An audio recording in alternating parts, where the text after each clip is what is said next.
Kumusta po kayo mga ginigiliw kong tagapakinig? Muli po ay narito tayo para sa isa na namang kwento ng kababalagan. At tulad po ng dati ay hangad ko pong lagi na sana'y abutan po kayo ng pagtatanghal na ito na nasa mabuti pong kalagayan, ligtas sa anumang uri ng kapamakan at karamdaman.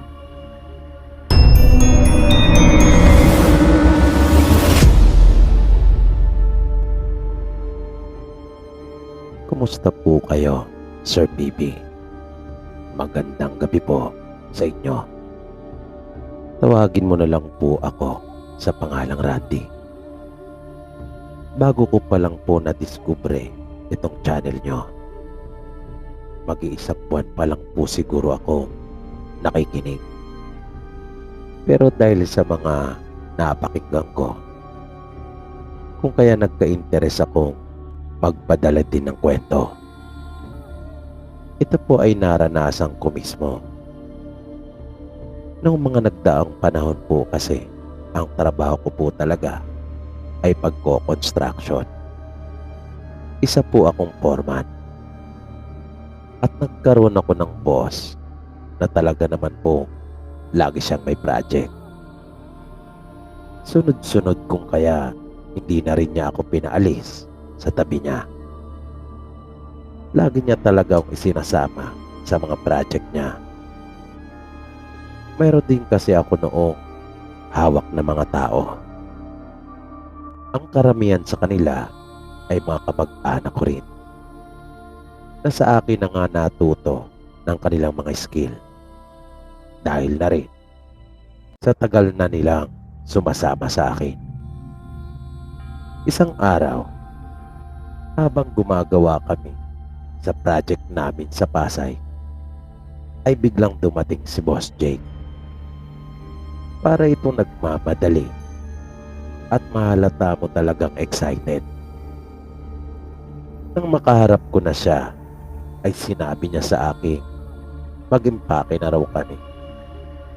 Dahil pupunta kami ng Visayas at may nakuha daw siyang malaking project.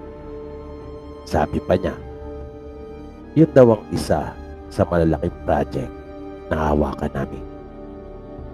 Pero sinabi ko sa kanya na hindi pa namin natatapos lahat ng dapat ayusin sa kasalukuyan namin project.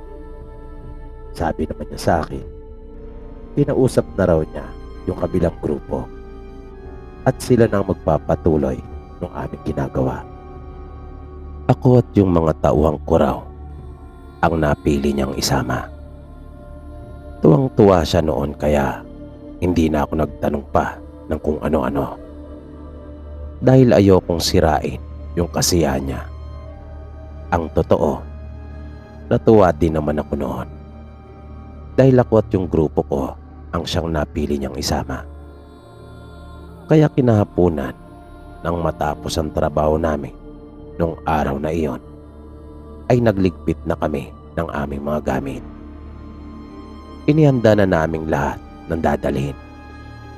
Lagi ako may nakahandang checklist, kung kaya hindi mahirap magprepara. Nalaman ko nung huli na ang isa sa aming gagawin doon ay yung tower ng isang malaking telecom company dito sa atin. At yun yung una naming gagawin na nasa listahan ni boss. Kami po ay mga taga Nueva Ecija, kung kaya bagong bagay po para sa amin ang makapunta sa parteng Visayas. First time lang rin naming makakatawid ng dagat at sasakay ng barko. At nalaman kong ganun din pala si Boss Jake. At yun palang isang dahilan kung bakit excited din siyang talaga. Nang dumating kami dun sa probinsya, ay hindi naman kami gaanong nanibago. Dahil parang katulad lang rin ito ng lugar namin. Yun nga lang ay mas maraming bundok. At itinuro sa akin ng boss ko yung pagtatayuan ng tower. Iyon yung pinakamataas na bundok doon. At nang ipaliwanag na sa akin ni boss yung mga gagawin namin doon, ay talagang parang nanlambot ako. Dahil kakaiba nga iyon sa mga naging project namin. Hindi pwedeng pumutol ng puno dahil matindi yung programa nila pagdating sa pangangalaga ng kalikasan at mga puno. Kaya lahat talaga ng mga gamit at kakailanganin namin para sa project ay mano-manong dadalhin pa itaas. Umupa kami ng mga dagdag na tao para sa pagdadala ng mga gamit namin at materyales. Buti na nga lang at halos lahat ng mga taga roon ay may mga alagang kalabaw. Kung kaya nakatulong talaga iyon ng malaki. Pero yung naranasan naming hirap doon ay walang-wala pala sa mararanasan naming mga kababalagan. Nang dapat pala naming inaalaala ay yung nakaambang panganib sa aming lahat. Minsan ay naisipan kong bumaba ng bundok para mamili sa bayan. Dahil kasi sa hirap mag-akyat panaog, kung kaya nagpasya na akong bumili na ng maramihan pang 1 linggo, na kung maaari nga sana ay kahit masigit pa sa pang 1 linggo. Dahil nga sa napakahirap ng daan. Bukod pa dito, pagbaba mo ng bundok ay malayo pang lalakarin para makapunta sa may kalsada kung saan tumara naman yung mga sasakyan. Nag-iisa lang ang malaking kalsada doon at yun ay diretsuhan. Ang ibang mga daan doon ay maliliit na lang na tinatawag nilang mga barangay road. Nang nasa may kalsada na kami at naghihintay ng masasakyan, nakatayo kami noon sa may kubo na sa tingin ko ay sinadyang gawin para yun na ang magsilbing pinaka-shade sa mga taong mag-aabang ng sasakyan doon. Makalipas ang ilang minutong paghihintay ay may dumaang 3 ring kalalakihan. Yung isa ay matanda na, kuba na siya at may hawak ng tungkod. Yung isa naman ay mga nasa edad 30, habang yung isa ay binatilyo. Masaya silang nag-uusap sa kanilang lingwahe habang naglalakad at malakas ang mga boses nila na para bang wala silang pakialam. Nang mapatapat sila sa amin, ay biglang bumunot ng sigarilyo yung isa sa kanila sa kanyang bulsa at nakisindi sa chewing ko. Agad namang iniabot ng chewing ko yung kanyang sigarilyo. Pagkatapos makisindi, ay dumiretso na sila sa paglakad. At makaraan ng ilang sandali ay may dumating na rin na jeep. Nagad ko yung pinara kung kaya nakasakay na rin kami. Yun yung unang pagkakataon na makakapunta kami ng bayan. Dahil yung mga una naming supply ay dalan ni Boss Jake para sa amin. At siya rin ang nagturo sa akin ng daan na hindi naman talaga mahirap matunton dahil sa isa lang naman ang dadaanan. Na mga ilang minuto na rin kaming bumabiyahe sakay ng jeep ay bigla na lang nag-iba ang pakiramdam ng chewing ko. Para daw siyang nahihilo at ang sakit umano ng kanyang sikmura. Kung kaya, nagtaka kami kung ano ang nangyayari sa kanya. Maya-maya pa ay nakikita ko nang namumutla siya at pinagpapawisan na ng butil-butil. Hanggang sa hindi na niya kayang pigilin pa ang kanyang sarili. Kaya nakiusap ako sa driver na kung maaari ay hinto munang sandali ang sasakyan. Inalalayan namin siya ng pamangkin ko pagkat sa isang iglap ay para naglaho ang lahat ng lakas nito. Para siyang lantang gulay na kahit ihakbang lang ang mga paa ay talaga namang hirap na hirap siya. Pagbaba namin mula sa jeep ay bigla nang sumambulat yung suka ng chewing ko. Kung kaya, nagulat pa nga ang ilan sa mga pasahero. Di nagtagal, ay may bumabari na isa pa mula sa jeep at nagtanong kung ano raw ang nangyayari sa chewing ko. At dahil sa hindi ko talaga alam kung ano ang nangyayari, kung kaya iyon ang isinagot ko sa kanya. Sinabi kong hindi ko alam. Nagtanong itong muli kung ano raw ba ang nangyari bago nagkaganon si Uncle. Kung may natatandaan ba raw ako. Nabigla namang sumagi sa isip ko yung nakisindi sa kanya ng sigarilyo. Kaya iyon yung ikinuwento ko. Sabi ng babae, yun daw ang dahilan kung bakit nagkaganon ang chewing ko. At kanyang tiningnan muna si Uncle. Pagkatapos ay hinipo nito ang kanyang noo. Bata pa yung babae. Sa tansya ko ay mga 17 o 18 anyos pa lamang siguro ito. Matapos niyang hipuin ang noo ng chewing ko, ay sinabi niyang aswang yung lalaking nakisindi kay Uncle. Pero wag daw kaming mag-alala dahil kanyang kokontrahin yung ginawa ng lalaki. Nabuhayan naman ako ng loob at natuwa dahil sa pagmamagandang loob ng dalaga. May inilabas siya mula sa kanyang bulsa, pero nagulat talaga ako nang aking makita iyon. Dahil para iyong baliktad na krus na yari sa maliliit na sanga ng kahoy. Pagkat napakalit lang talaga noon. Pero nang idampi niya sa chewing ko ay talaga namang epektibo. Dahil napansin ko kaagad yung mabilis na panunumbalik ng kulay ni Uncle. At kung kanina ay talagang hawak-hawak namin siya pagkat di niya kayang tumayo, nung mga sandaling iyon ay nagawa na niyang makatayong mag-isa.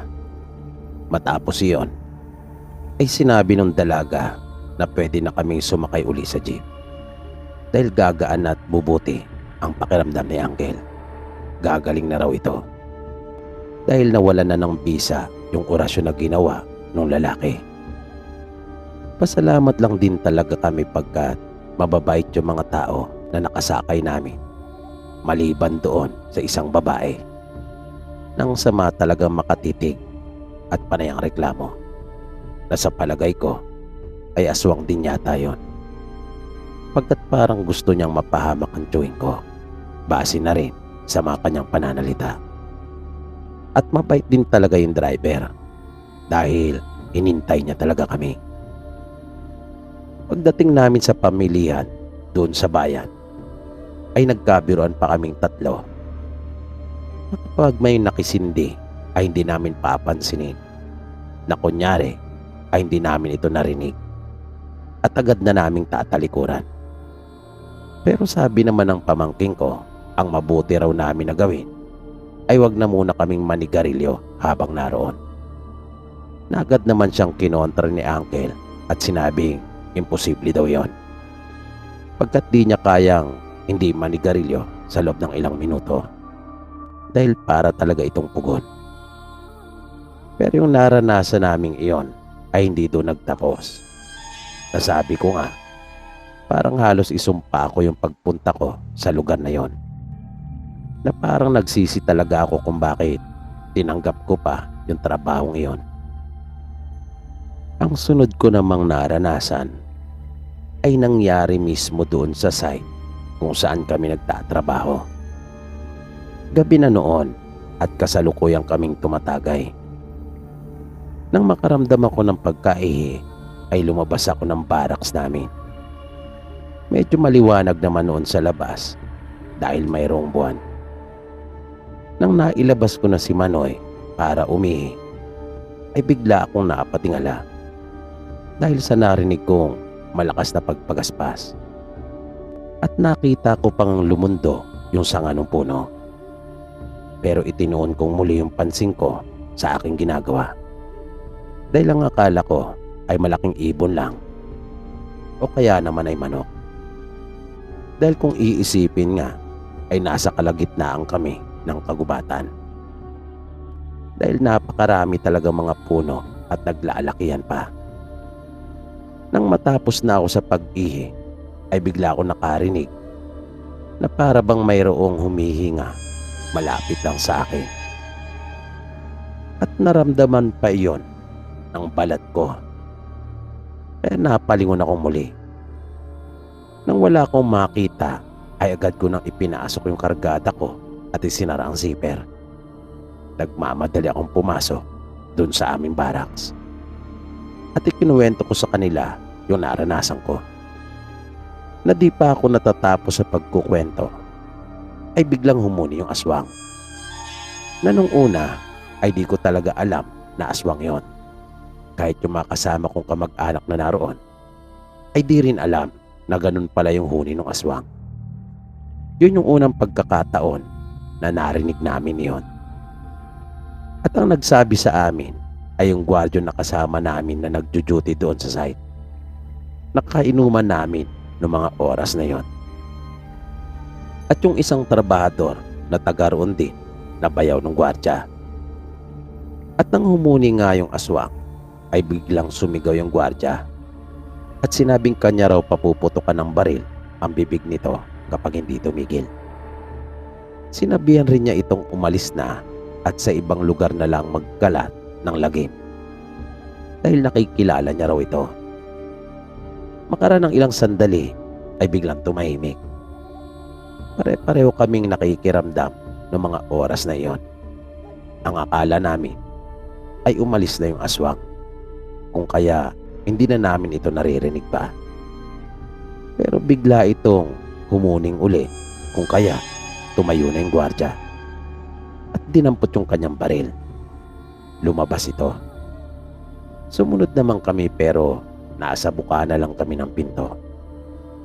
Tiningnan ng gwardya yung kanyang paligid pero wala siyang nakita. Kahit bakas man lang na nagsasabing naroon yung aswang ay wala. Kaya pumasok na uli ito at sinabing umalis din daw ng malamang hindi siya nagbibiro. At dito po, pansamantalang nagtatapos ang ating kwento. Muli, sana po ay inyong nagustuhan. At naway patuloy niyo pang subaybayan ang karugtong ng kwento po nating ito. Dito lamang sa Mga Totoong Kwento ng Kababalagan.